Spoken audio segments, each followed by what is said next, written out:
Mapagpalang araw, kaibigan. Isan pa, ito po inyong kaibigan kay Asos, Brother Manny Bautista. Po, ngayon, ang ating bibigyan pa sila yung salita ng Diyos ayon sa kasulatan. Purihin ang Panginoon. Ah, Bago tayo papalahot sa ating pag-aaral, ang ating pagtalakay, ikukunin natin sa poemen ang Biblia ng mga pastor. Tayo muna po ay pasamantalang manalangin upang ang Diyos ang pumatnubay sa atin kasi ang pinag-aaralan natin is about yung kanyang salita na nakatala po sa Biblia. Kasi kung dito, pag hindi ka lalapit sa Diyos, baka mailigaw ka. Lalo na sa ating panahon ngayon, marami po talagang naglitawan na alagad na mandaraya o ni Diablo o ni Satanas na naglipa na sila ay nagtuturo ng ganito rin tungkol din sa salita ng Diyos. Pero ang tanong ito, tama ba? Yan ang tanong dyan kung tama. O baka naman, sabi nga sa programa ng araw, nung malakas pa si Chris, may tama ka sa kanyang programa nun. Pag tama ang sagot ng isang tao, may tama ka. Okay, bago tayo papalawat, let's pray.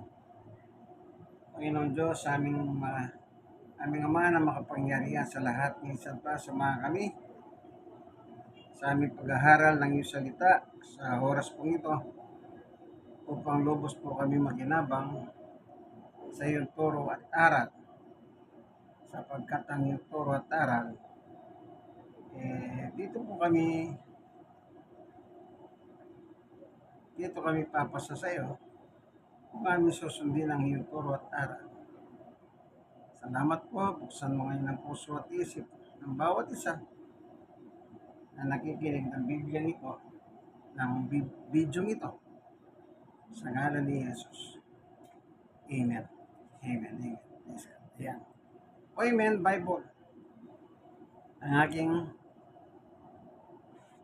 ginagamit. Ang nakalagay dito, Amen, ang Biblia ng mga pastor. O, Biblia ng mga pastor. Ayun, ang ating bibigyan pansin, ayan, turo sa Biblia, kailangan isa lang ang turo. Isa lang ang turo. Alam niyo po ba nung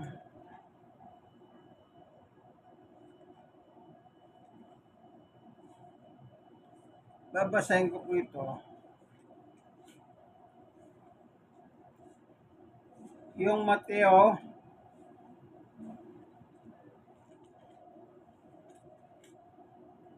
6, kung saan ang sabi rito ay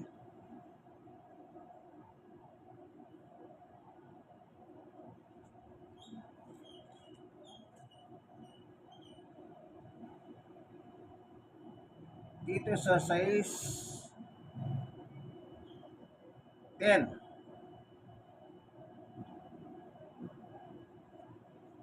Ito po ang nakalagay. Masunod nawa ang iyong kalooban dito sa lupa tulad ng sa langit. Yan. masunod nawa ang iyong kalooban. Kanino kalooban? Kung pupunta tayo sa verse 9, Mateo 6:9, Ama namin, nasa langit ka. Kung sa verse 9, Ama namin, nasa langit ka, pagdating sa 10, sundin nawa ang iyong kalooban.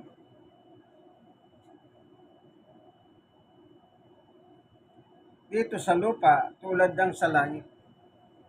Kanino kalooban? Sa Diyos na nasa langit. Sino itong Diyos na nasa langit?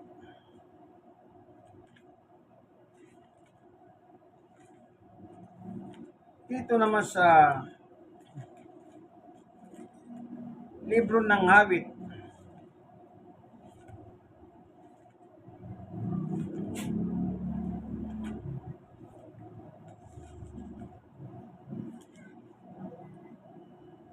Awit 121 verse 1 and 2. Doon sa mga burol ako'y napatingin, saklolo sa akin, saan manggagaling?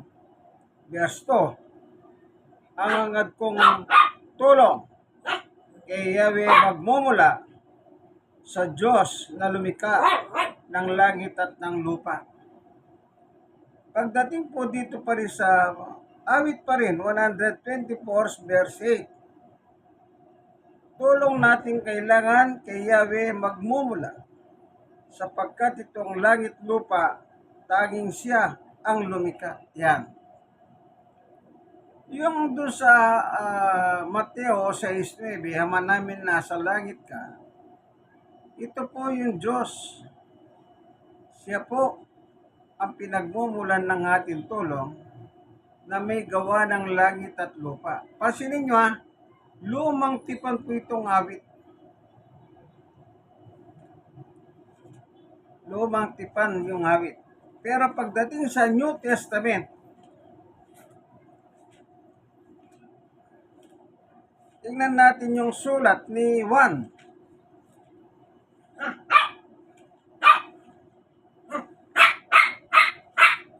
Maingay yung aso ko. Pinaligo ko sila kanina, kaya masarap ang tulog nila. Ngayon, gising na sila. Alas 4:35, nagising na. Ayan. After this, mimiriandahin ko sila.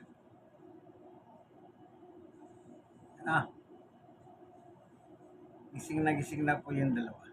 Tingnan muna natin sila. Ayan.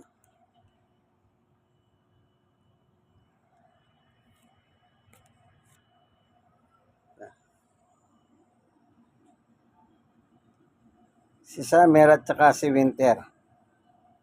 Ayan.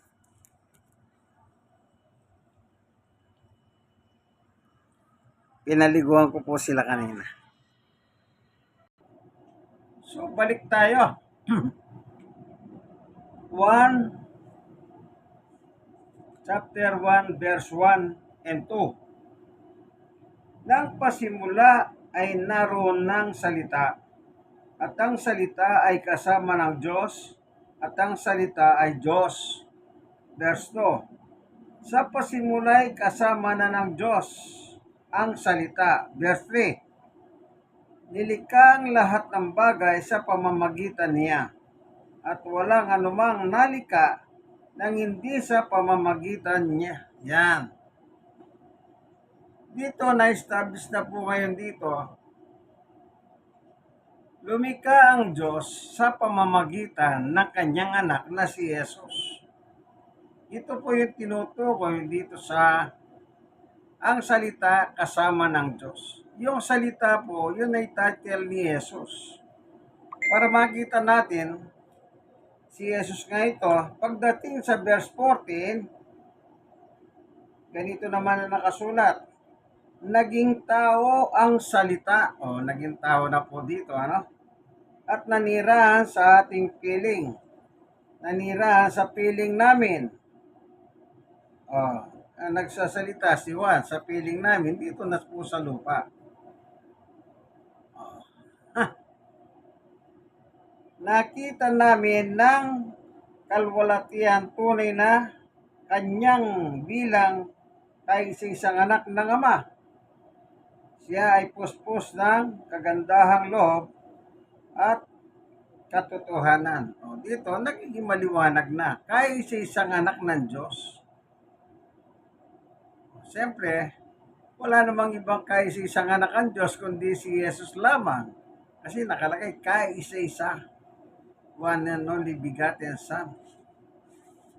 Si Jesus po yun. Ganon din na nakasulat dito sa 1:16 na kung saan ang sabi niya, sapagkat gayon na lamang ang pag-ibig ng Diyos sa sanlibutan, kaya't ibinigay niya kanyang kaisa-isang anak upang sino man sumampalataya sa kanya ay hindi mapahamak kundi magkaroon ng buhay na walang hanggan. So, kaisa-isang anak na naman dito, Panonel begotten Son. Ngayon, para makita natin kung sino ito. Dito walang sinasabing pangalan kung sino yung kaisa-isang anak. Maging doon sa 1:14, naging tao ang salita. Ngayon, tingnan naman natin yung sulat ni Pablo sa Galatia 4:4. Ngunit nang sumapit ang tamang panahon, isinugo ng Diyos ang kanyang anak na isinilang ng isang babae at nabuhay sa ilalim ng kautusan. 5. Upang palayain ng mga nasa ilalim ng kautusan at gayon tayo'y may tuturing na mga anak ng Diyos. So, hindi pa rin pinapangalanan. Pero, kung hindi na tayo masyadong mahati, madali naman natin maunawaan kung sino yung sinugo ng Diyos. Si Jesus. At yung nagsilang sa kanya, kung di man pinangalanan dito, sigurado si Maria yon. Doon sa Mateo, tignan nga natin. Mateo 1. Ano?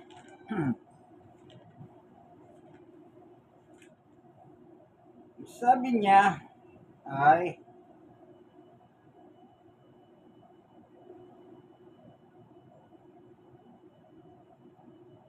ito. Ikunin ko lang yung magnifying glass. Para wag tayong masyadong mahirapan.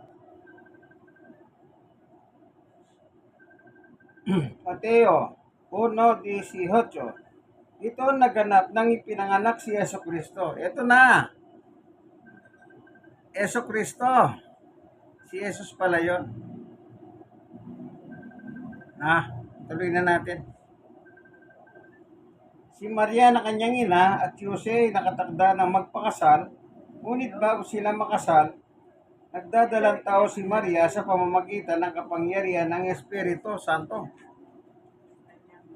19. Subalit dahil sa isang matuwid na tao si Jose, na kanyang mapapangasawa at ayaw niyang malagay sa kahiyan si Maria, binalak niyang iwalayan si Maria ng palihim. 20. Ngunit habang pinag-iisipan nito ni Jose, nagpakita sa kanya sa panaginip ang isang anghel ng Panginoon at sinabi nito sa kanya, Jose, anak ni David, huwag kang matakot na pakasalan si Maria, sapagkat ang sanggol na dinadala niya ay mula sa Espiritu Santo. Magsisilang siya ng isang batang babae at Jesus ang ipapangalan mo sa sanggol, sapagkat ililigtas niya ang kanyang bayan sa kanilang mga kasalanan. Kung papasinin niyo yung sulat sa Galatia ni Pablo, 4:4-5, ito na yung kadugtong. 3:2. Ngunit sa lahat ng ito, natupad na sinabi ng Panginoon sa pamamagitan ng propeta. 23. Maglilihi ang isang birhen at magsisilang ng isang sanggol na lalaki at tatawagin itong Emmanuel. Ang kahulugan nito'y ay kasama natin ng Diyos. 2 parenthesis po yun, ha? 24. Nang magising si Jose, sinunod niya ang utos ng anghel ng Panginoon at pinakasalan niya si Maria. 25. Ngunit hindi niya sinipingan si Maria hanggang sa magsilang ito ng isang anak na lalaki, at Jesus nga ang ipinangalan ni Jose sa sanggol. So maliwanag po kung sino yung ipinanganak doon sa Galatia 4:4 na ipapanganak ng isang babae. Yung babae si Maria.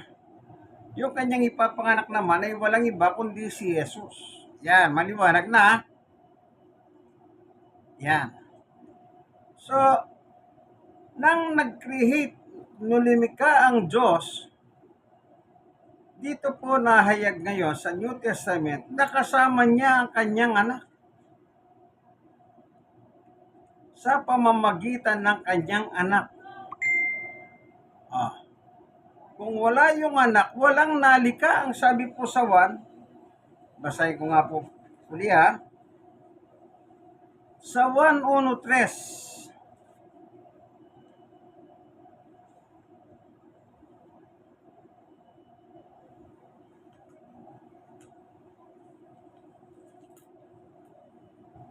ito. Nilikha ang lahat ng bagay sa pamamagitan niya, at walang anumang nalika nang hindi sa pamamagitan niya. So, sa creation, kasama po yung anak. Ano? Ng Diyos. Kaya doon sa Hawit, ang sabi doon,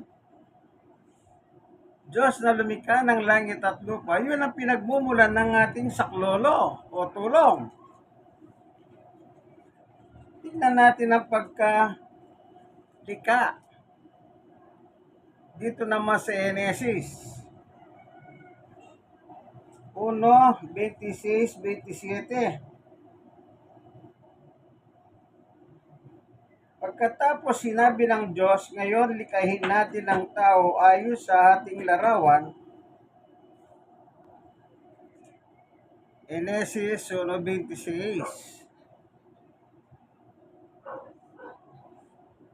Sila ay mamamahala sa mga isda, sa mga ibon, sa ipapawid at sa lahat ng hayop, maging mahamo o mahilap, malaki o maliliit o maliit. 27.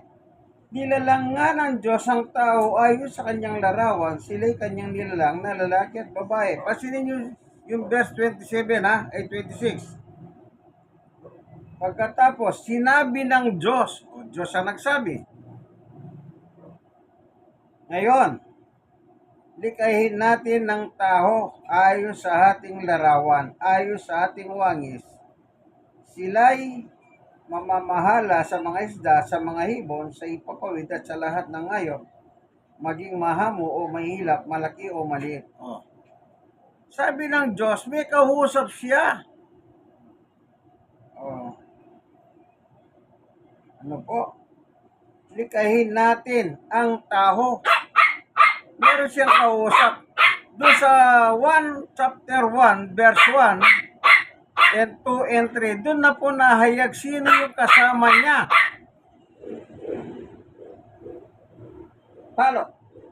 Maingay.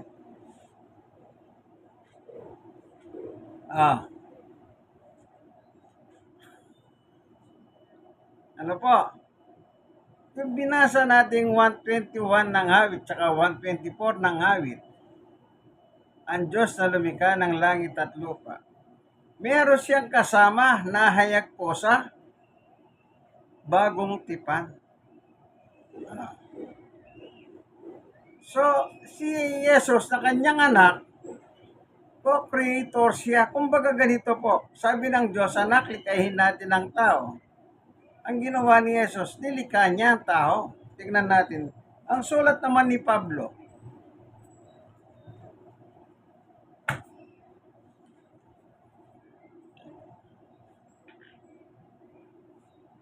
Colosas,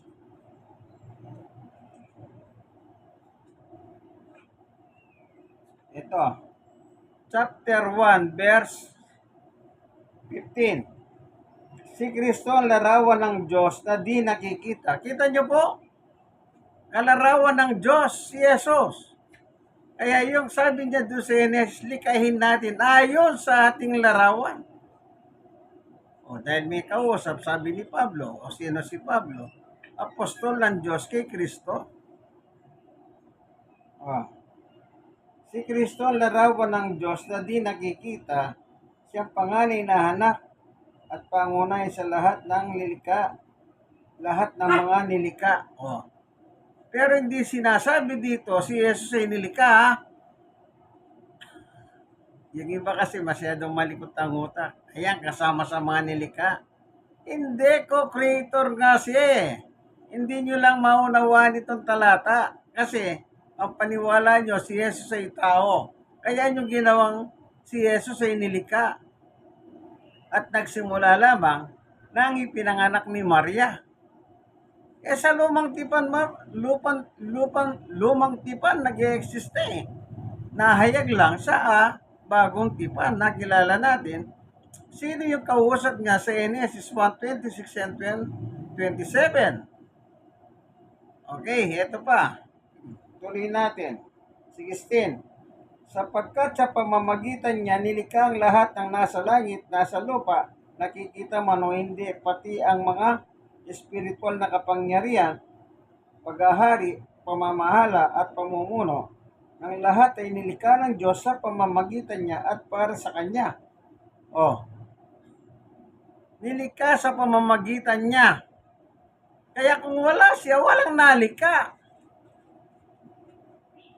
Kaya wag lang kayong mag-stick to sa Old Testament na kung alilikot kasi ng utak ninyo eh. Ang Biblia po malawak. Ako wala akong binabago. Kung may Biblia kayong poemen, ang Biblia ng mga pastor, eto sundan nyo ako. Ang importante, yung nakalagang nakatala, yung ating binabasa po, ano. Yung iba kasi, para palitawin si Kristo o si Jesus ay nilikha, pagdating po sa 15, tama na. Tama na. Hindi. Ituloy mo lang, makukumpleto mo eh. Malalaman mo yung buod ng creation eh.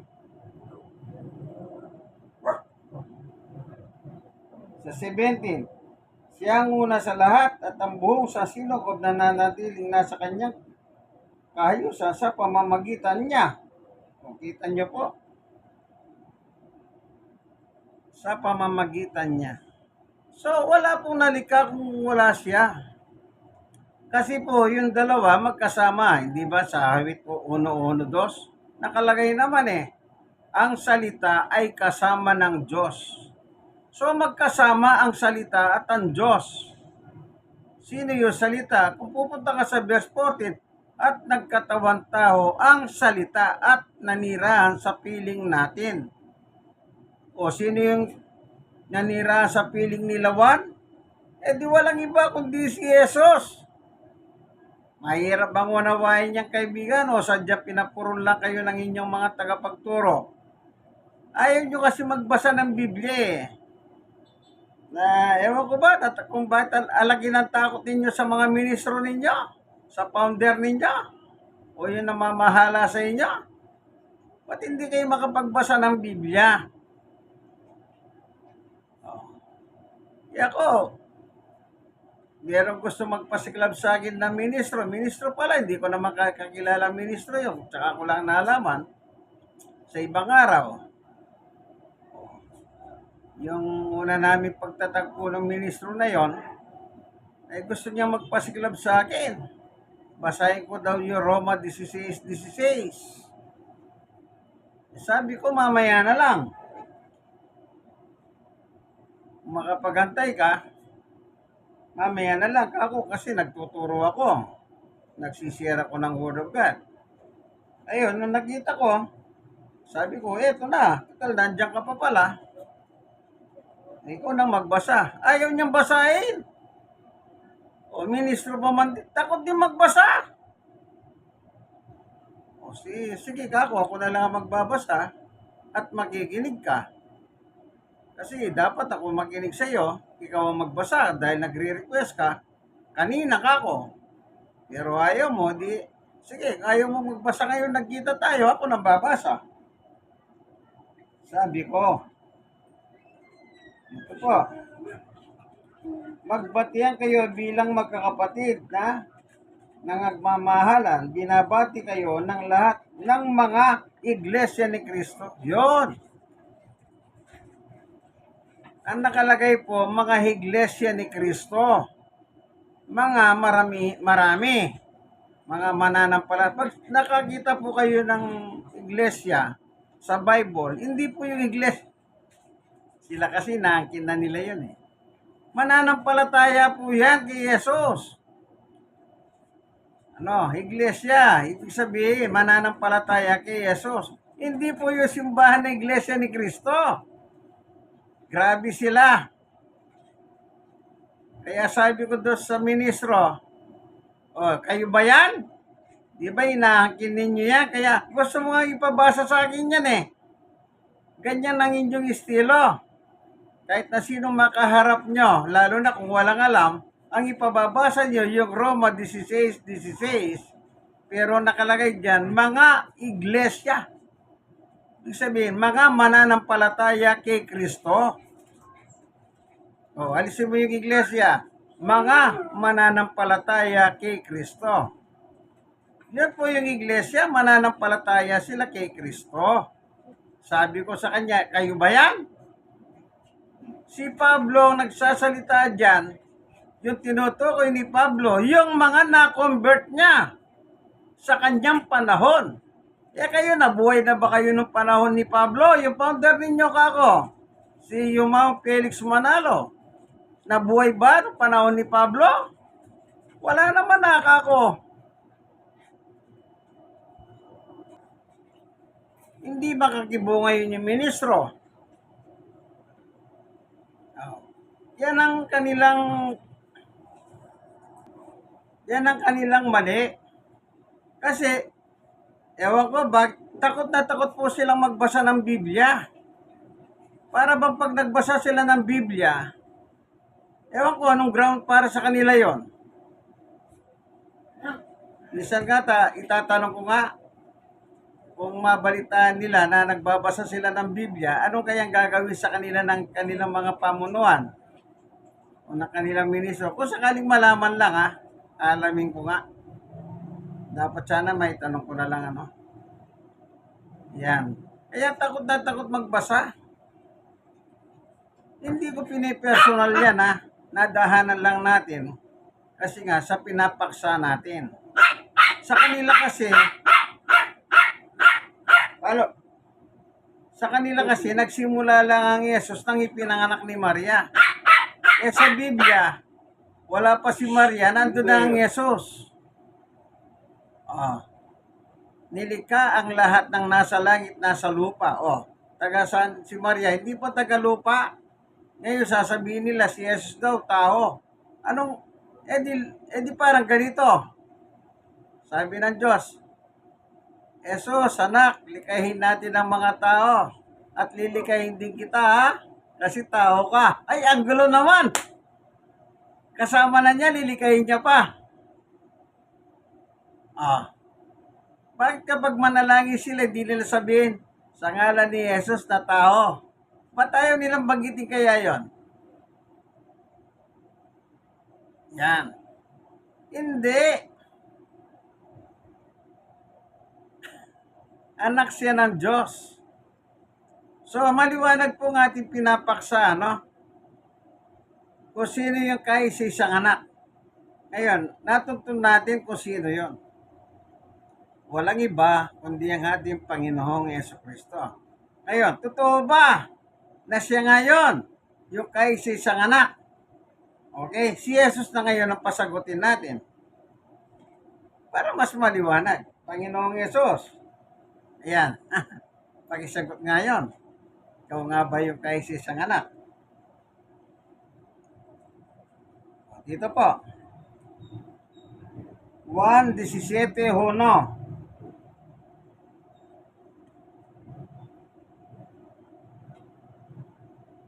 kasabi ni Jesus ng mga ito? O, si Jesus na po sasagot ha.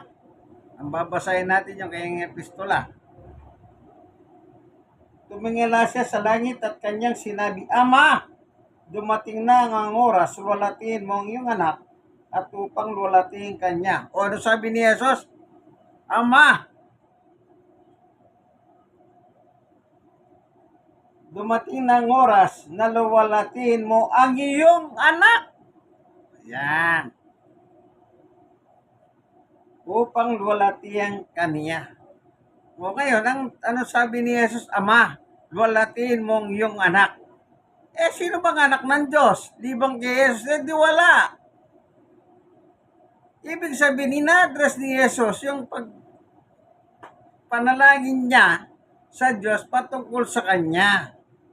Luwalatiin mo ako. Yan. Parang ganun po. Nalaman natin ngayon kung sino yung only begotten Son o kahit isang anak. Walang iba kundi ang ating Panginoong Yesu-Kristo. Kasi nung nasa lupa po siya, nanalagi siya at tinatawag niya ang Diyos ng Ama. Yung sa Mateo 6:9, nagtanong ang mga alagad doon Panginoon, turuan mo kaming manalangin. Mga apostol yun, nagtanong kay Jesus, turuan mo kaming manalangin. Ang sagot ni Jesus, ganito kayo manalangin, Ama namin nasa langit ka. Bakit sinabi ni Jesus, Ama namin? Para yung mga alagad ang tawag sa Diyos, Ama. Kung ikaw lang mag-isa, Ama, kamo. Pero pag kayo, magkasama, Ama namin, nasa langit ka. Kasi marami na kayo. Ganun lang po kasimple ang Biblia. Huwag nyo nang pahirapan. Kaya yung nagsasabing si Jesus ay tao, sa napaksa natin, malayong-malayo yung gusto nyong mangyari. Ayan, nakalagay yun, binasa natin, letra for letra. Wala akong binawas. Sabi ko nga po, kung may ganito kayong Bible, sundan nyo ako. Walang labis, walang kulang. Kung ano po yung nakatala o nakasulat, siya lamang ang aking binabasa. Salamat, Panginoon Diyos, sa liwanag ng iyong turo at aral, na ngayon nakilala namin kung sino yung kaisa-isa mong anak, na walang iba, ang yung anak na si Jesus, din ang nagsabi nang siya'y tumingala at nanalangin sa iyo. Salamat po sa liwanag ng iyong turo at aral.